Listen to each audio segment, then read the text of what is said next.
Ladies and gentlemen, welcome back. We have some physique updates deep in the offseason from Justin Rodriguez. Trevor Birch ended up winning the overall men's bodybuilding title at NPC Nationals. Phil Heath still looking massive. What's going on with him? What does he have planned? Dubai Pro announcing the men's open bodybuilding division growing into, probably going to be one of those premier shows since that Athleticon never happened in Atlanta. But if you're interested in any of those news stories, definitely consider staying by, checking it out, and staying with us here and subscribing here on the Bodybuilding News Network. If you're new here, my name is Josh Sanch. Thanks for stopping in and checking out this video. Let's go ahead and jump into the first story.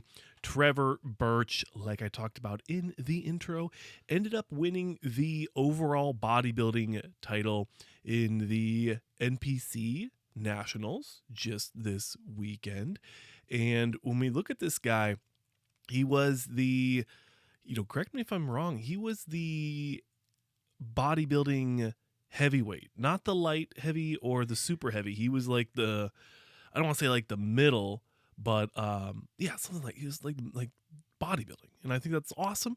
I'm also seeing in the comment sections here from Cameron Check. He's from Wisconsin, good old Wisconsinite. I'm happy to hear that, man. I spent my whole childhood in Wisconsin before going active duty Army, so cool to see a fellow Wisconsin fella ended up being the the belle of the ball in terms of NPC Nationals this year. I like his structure. I think he could be very competitive. I don't know what his weight is, if he could suck down to 212 or not, but if he just probably takes a year or two off like most people do, I think he could be very competitive in just a couple of years. Next up, Brandon Curry over on his Instagram hinting that it says time to buckle down is the description there. And ladies and gentlemen, I think Brandon Curry has started his prep. Now, the question is, what show is he doing? Now, everyone is going to say, clear as day, he's going to do the Arnold, Ohio. I'm not going to argue that. I think that that's probably going to be his, ladies and gentlemen, his first show. Yes, I think he's going to do the Arnold Classic UK as well. I think he's going to go for that prize money. And I thought that despite all the stuff that happened at this most recent Olympia with his hospitalization, with his ulcers and whatnot, I still thought he looked pretty gosh darn good. And clearly the judges thought so as well. So you have to imagine if he brings any level of shape and conditioning that he brought, anything similar to what he brought to the Olympia, he's going to be racking in some money, ladies and gentlemen. Arnold Classic Ohio, clearly top three at least, depending on who's going to be showing up there. Maybe top four at the very lowest. And then the Arnold UK as well. You're going to be looking at a top three finish there, depending on who ends up going. Now, you do have Samson Dowda confirmed for both. You also have Rafael Brandeo confirmed for both. Now, Raf has not beaten Brandon Curry, but I do think with this added size in the offseason, it is definitely possible. Now, quickly talking about Brandon Curry's presentation at the Olympia, despite being hospitalized and having all the health and medical issues, I didn't think it was very exciting. The guy is very genetically blessed, very round, very full. It's the conditioning, it's the separation, it's the detail that he's lacking. And I think that every year from now, or at least from when he won till now, he is continuing to slip in placings. But of course, he's a pro bodybuilder, so he's going to keep on competing. But best of luck to Brandon Curry. I do wish him the best. At the end of the day, a critique is a critique, and I want him to do well. Justin Rodriguez, we saw him at the Legion Sports Festival just recently, and it wasn't the best showing that we saw from Justin. He had a monster season last year, and he took a lot of time off coming into that Legion, and it still seemed that it just wasn't the perfect peak. Now, if you remember, I think 2 years ago, he came into the New York Pro where Nick won. So maybe that was 2020. So maybe that was a few years ago.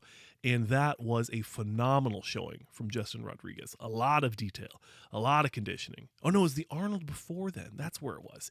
He came into prejudging looking like he's going to steal the whole gosh darn show. And then finals, he ended up getting soft. So for Justin Jr., if you could somehow bring back that prejudging shape and conditioning, I think you could win any show you jump into this year, or 2024, right? This coming competitive season as it has started already. That is my feedback to Justin. And with these most recent physique updates, clearly in the off season, he looks good. And I'm wondering what he's going to do with the rest of his time. Of course, ladies and gentlemen, let me know your thoughts on Justin coming into the off season. And let's move into the last story here. Phil Heath, 7-time Mr. Olympia, Mr. Saturday Night, coming in here still looking pretty big. And my question here, clearly, he's training with Hani and Hottie. Hottie's back there somewhere in the background. He's training with him, and he looks big. He looks full.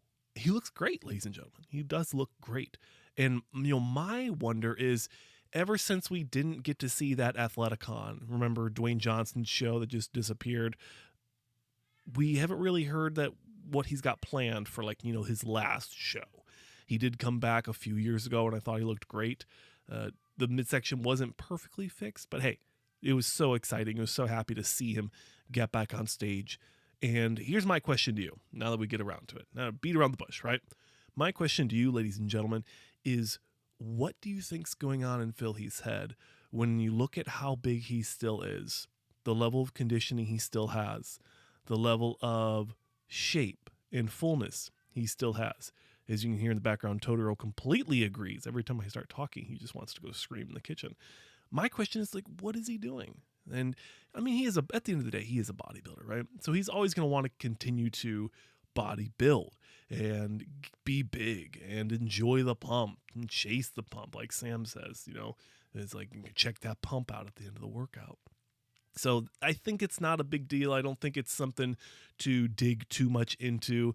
If Phil wants to maintain a good amount of size in his, quote unquote early retirement, there's nothing wrong with that. I think he could do whatever the heck he wants. And I think he looks phenomenal the way he does right now. He's very full, very bubbly.